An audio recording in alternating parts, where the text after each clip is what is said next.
been hitting targets in Fallujah and Ramadi. Man, it was 04. It was the Wild Wild West. And October to November of 03, the insurgency started. And then we got intel off of a target that another high-ranking Al-Qaeda dude was going to meet at 10 o'clock in the morning, the 19th, in Fallujah. So Sergeant Major said, hey, he said, you guys, you stay here, get on the radios. If we need you, we'll call you. Okay, roger that. Good plan. Because I did not want to be flying a little black helicopter around Fallujah in the daytime. They go hit the target. They get the dude, so they get some more intel from him. There's another guy that we're looking for. He's down in Amaria. So that's south, 17, 18 miles south of Fallujah. So if you look at the map, you go Fallujah, west to Ramadi, down to Amaria. So that's a triangle, and it's called the Devil's Triangle. Dude, it was like every terrorist in the world was there. I mean, the Marines were fighting in Fallujah, Army infantry, special operations. We were just all over the place. And so they drove off to hit that target at 10 that morning. We cranked up, got on the radios. He said, hey, we're coming back. And they got back, and Sergeant Major, he says, hey, AH guys, you head back to BIOP. You guys are smoked. We're like, yeah.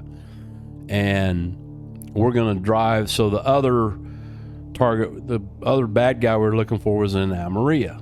So the Recce team says, we'll drive down there. We'll go kill this guy. And then we'll be, their MSS or mission support site was in Ramadi. So to the west and north. So they took off. We flew back to BIOP, shut down, recocked everything, getting ready, go to bed, get some chow. And guy comes running out of the talk and says, hey, Recce has called on the radio, tick, tick, tick, troops in contact. And we're like, oh, man, they've been ambushed. So we're like, okay, let's go help. So we jumped in the AHs. It was probably about a 10, 11 minute flight. And I was dash 2 for this tour, and I had a brand new pilot to B company with me. And he was a BMQ, he was a basic mission qualified pilot. He wasn't an FMQ. So we run to the aircraft, get all cranked up, man, and I turned the radios on, and the hair stood up on the back of my neck. I was like, man, oh man. Just that sixth sense, I guess, just that warrior sense. And I told my co-pilot, I said, get your M4 up, and you see anybody, I want you to kill them. Roger that. So we take off, we swoop by, make a couple engagements. There was one group of dudes, it appeared that they were coming in the low ground, trying to either get up and put eyes on them or flank them or, whatever the case. And we did some more reconnaissance, and I was just like, let's get out of here. They got the guy, let's go home. And, troop commander calls on the radio, hey, we're exfil. And we're like, okay, man, thank you, Lord. We're getting out of here. And it was about 1,300 hours local.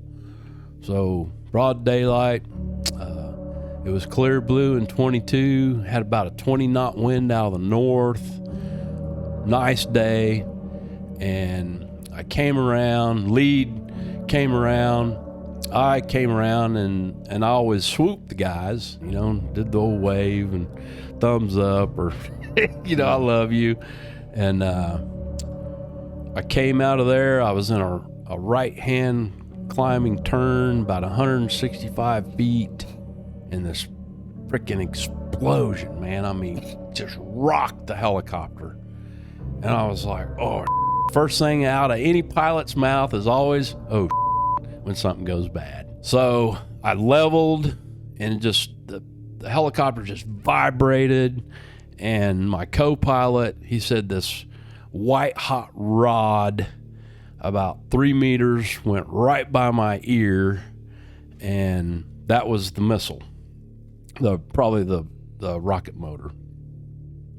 And it was an SA-16, we found out later, very advanced weapon system for Iraq. So this white hot streak goes by my head, engine quits. Of course, it blew the engine up. I immediately, and the best way I can explain this, and I've done it 100 times, is that our adrenaline dumps. I mean, we got all these cool chemicals in our body that helps us survive. And it was like an old 35 millimeter film, and it was frame by frame by frame by frame. That's the best way I can explain it. Does that make sense? Oh, yeah. So that's what I was seeing, and time just slowed down. And I'm an instructor pilot, so I've done hundreds of auto rotations to the ground. We land, crank it back up, take off, go do some more. All these, engine out, audio, all these audios are going off, and I'm just like, man, just shut up. I know the engine's out. I can't hear it anymore. I was in the auto rotation and helicopter pilots. So when we come into land or doing an auto rotation, we use surrounding environment to help us judge distance above the ground. Trees, telephone poles, buildings. Well, there's nothing out there, man. So I'm relying on my radar altimeter. We have a radar altimeter in the aircraft.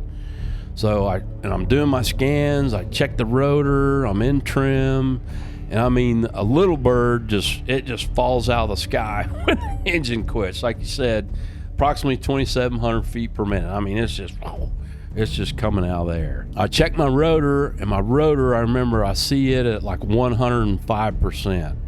So I bring a little bit of collective in, because if you let the rotor continue, it could eventually spin off the rotor head, and then you're really screwed. So I checked it, and then I saw it again. It was like 97%. I was like, okay, my rotor's good. And I'm looking, I'm flying like this, and you look right between your pedals, and that's where you're going to land. It had done calculations, and I had approximately, from the time the missile hit to the time I touched down, was 3.4 seconds, I believe. 3.4 to 3.6 seconds. So I'm going through all this, flying the aircraft, and I'm watching the radar altimeter, and I see 75 feet, so I start my decel. And that's part of the procedure doing an auto rotation, because I want to bleed that airspeed off. I don't know the condition of the ground, so I want to really get aggressive so I'm not going very fast when I touch down. I don't know if it's rocky, I don't know if there's, I don't know. So I'm thinking, okay, I'm going to really be aggressive. I'm going to decel, get this thing slowed down. And then at about 20 feet, I leveled it. And then what you do is you pull initial to kind of get those blades to bite the air. And then just before you touch down, you pull cushion. So you pull everything left, the collective's in the left, and then the cyclic, is in the middle. And I touched down. And I was like, man, this wasn't bad at all, And my wingman says, dude, it was the prettiest auto rotation he had ever seen in his life. But as I got close, about 40 feet, well, then you get in brownout, because it just poof, that dust and the rotor system. So we're engulfed in this dust cloud. I touch down, and I'm just thinking, hey, okay, man, I got this, God. We're good. And we slid about 35 meters and went down a bit of a slope into some soft dirt. Well, when I went down, the skids stuck because of the momentum, the speed in which I was going. So being an old cowboy and breaking horses, you'd get a rank horse that we'd call it a dashboard, and they'd lower their head, man, and it'd throw you forward and over, over the top of their head, and you go tumbling to the ground. Well, that's that. I felt the helicopter come up, and I remember pushing back. I remember hearing the rotors hit, pop, pop, pop. and a friend of mine was killed in a crash. The main rotor came through and cut his head off. I thought about that for a nanosecond, and then nothing. It knocked us out. I had hit the door frame, and we rolled 3 times and came to rest inverted. I hit the door frame so hard it cracked my helmet. So I came to, I kind of got oriented, and you know, if you've ever been in a traumatic crash or vehicle accident, and you know, you kind of get your surroundings in your head together. Well, I start doing the checks. I wiggle my feet. Try to pick my legs up. I move my hands, you know, move my arms. I'm like, check package. Yep. I was like, oh, that hurts, you know, and I'm upside down. So I just kind of hang there for a second, and I look over, and my co-pilot's got blood all over the front of his face, and I'm like, oh, dude, did he get hit? And the little bird has a bad reputation of the shoulder harness not locking in a crash sequence. And I know a couple guys, and what happens is you kiss the cyclic. You hit the cyclic with your mouth, and they have false teeth where they hit the cyclic in a crash sequence. So I'm like, God, did he hit the cyclic, you know? I don't know. And then as I'm becoming more aware, I hear this popping sound. And it was like, first thing I thought of, and this is just crazy, was popcorn. That's what it sounded like. Pop, pop, pop, pop, pop, pop, pop, pop, pop. And I'm like, well, that's weird. And then I was like, oh, that's ammo cooking off. Oh, yeah. And I mean, the cans were about full of ammo. And I'd shot 2 rockets, so I still had 12 rockets on board. And I'm like, okay, I'm on fire. I could smell it. I could hear it. I said, okay, I got to get out of here. And one of the thoughts was Black Hawk Down, you know, little black helicopter shot down. We're 300 meters from bad guys. Well, and then I could hear the Delta guys engaging. I mean, 2 of them saw the shot, saw where it came from, saw the building. I'm like, okay, I got to get out of here. So my rifle was right here. I kind of checked everything, and I pulled my latch on my seatbelt. I was laying on my shoulder, upside down. It kind of rolled over. And so I unhook my rifle, I grab it, I look at my co-pilot, and I go, hey. And he was just looking straight ahead. I said, meet me over here. You understand? And he did this. Because you don't want to get in front of an armed helicopter. You don't know if a rocket might go off or if a bullet might AD. So our rule is you never walk in front of a AH. If you do, it's a case of beer. That's just the rule. So I crawl out, I grab my rifle, I crawl to the side, and man, I see this fire, man, it's just raging now. So my first priority is security of my helicopter and my crew. So I stand up, I try to take a step, and my wingman is watching this. And I'm like, why in the didn't you land, dude? I mean, there's been several minutes now. And he's like, well, I was going to, if, you know, I made one more pass, and if I hadn't seen you guys, I was like, dude, I would have landed immediately. The helicopter's on fire, you retard. Excuse my French, but I get pissed about this. Anyway, so I try to take a step, I fall down. My right leg doesn't work. I'm like, oh, man. I get back up, I take another step, I fall back down. I'm like, okay, my leg's broke. So I sat down, I pull my pants up and check. I'm like, okay, that one's good. I look at this one, that one's good. Now, ammo's really cooking off, and I think about the rockets. They're 17 pounders. They have 3.2 pounds of octal high explosive in it. Well, what is this thing gonna do when it catches on fire? I didn't have a clue. So I stood back up. I sat there for a minute, and the docs told me I'd gotten a stinger down in the L spine, and it made my leg go to sleep. And then, you know, after I kind of moved those vertebrae around, and I had a broken back, and I had a broken neck. I had C3, C4 fractures. Both my knees were blown out. This shoulder dislocated, that shoulder dislocated. I was a mess, but dude, adrenaline keeps us going. You know, man, you've been in those situations, and it's just hard to explain to people. So I do a 360 degree around the helicopter, because I'm like, God, man, they're gonna be coming, dude. I check my rifle, clear it. I take my pistol out, clear it, check it, everything. My weapons that's just what I've been trained to do. And I didn't know it at the time, but as I made my way around, I had pulled the safing sectors off the miniguns. Okay? What does that mean? So the minigun has a square door that's hinged on it. You have to have that in place for the gun to fire.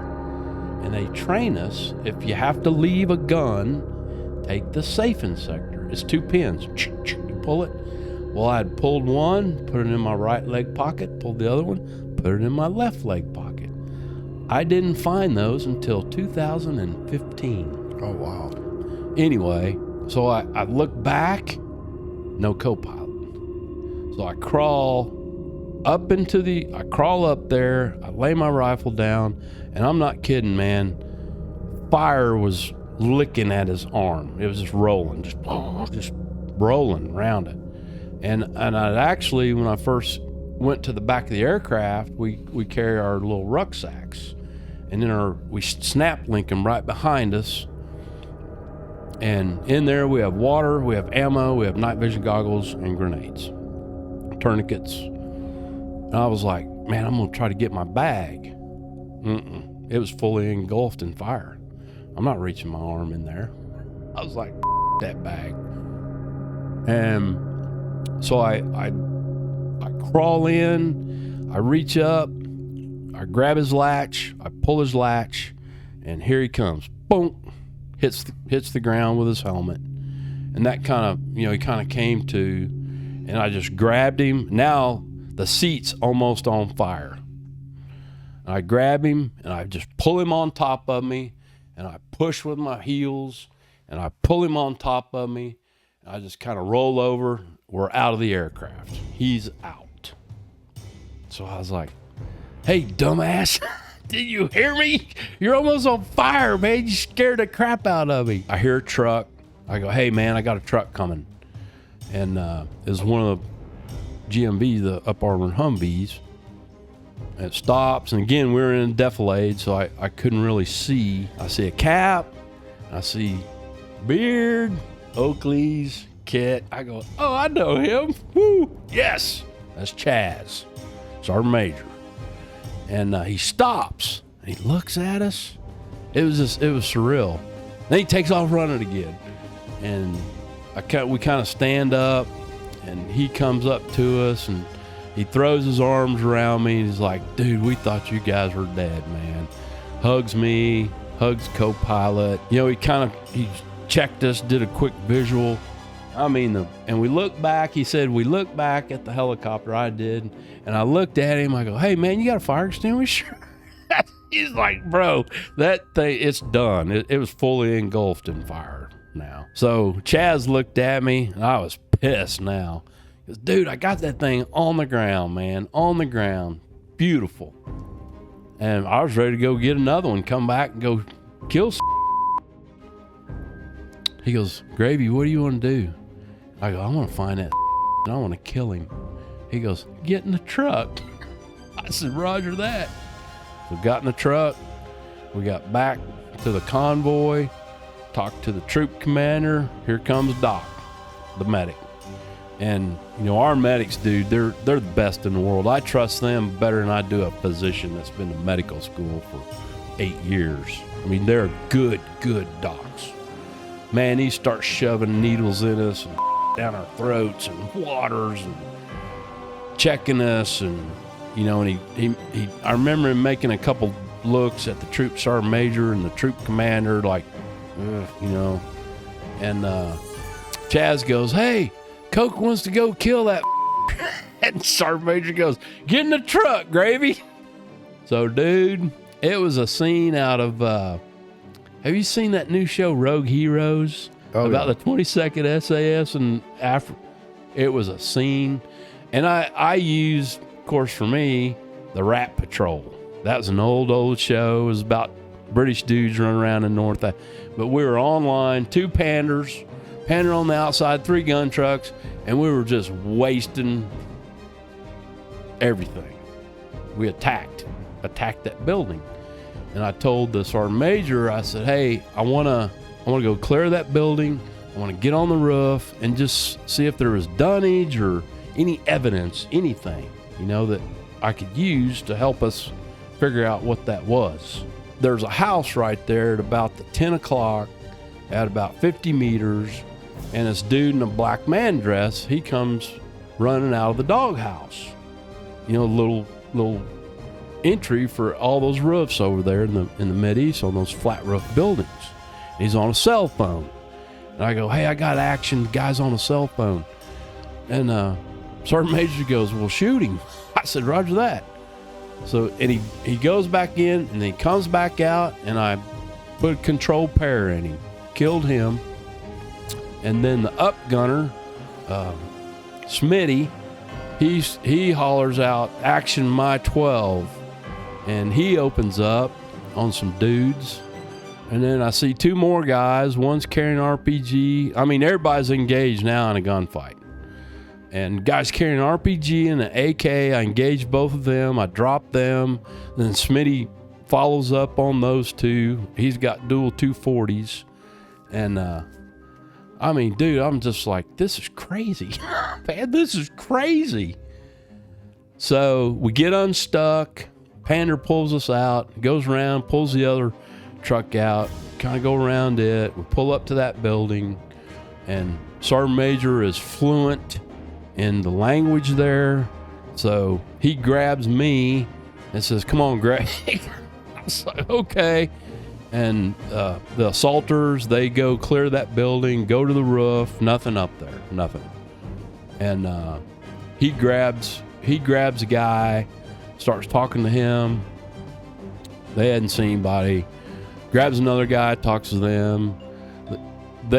He releases them. We get back in the trucks, start getting engaged again. I mean, it just didn't end, dude. We were in a gunfight for 6 hours total. And I don't know if I got the guy or not. Who knows? Were you in a lot of pain? Not at that time. No, dude. I was on adrenaline, man. And my neck was hurting, and I had this freaking headache, dude. I had a concussion, but I'd never had a migraine. I don't know how to explain it, but my head pounded for 9 months. 9 months, nonstop. And they gave me freaking caffeine. They gave me everything, all kind of, anyway. So then we got back in the trucks. They had called. Man, this made me so angry. So AFSOC, Air Force Special Operations Command, CSAR, Combat Search and Rescue, their whole mission in life is to come rescue downed pilots. They refused to come. They said it was too risky. So troop commander calls the TOC, says, "Hey, we got them. We're headed back." And I told him, I said, "Hey, can we let's go to the crash site, make sure all sensitive items are burnt, or we can get them, you know, KYs, night vision, miniguns, all that stuff." And by that time, the 82nd, they'd called them, and they came and secured the crash site. And then they brought a truck in, they just scooped it up, put it in a box.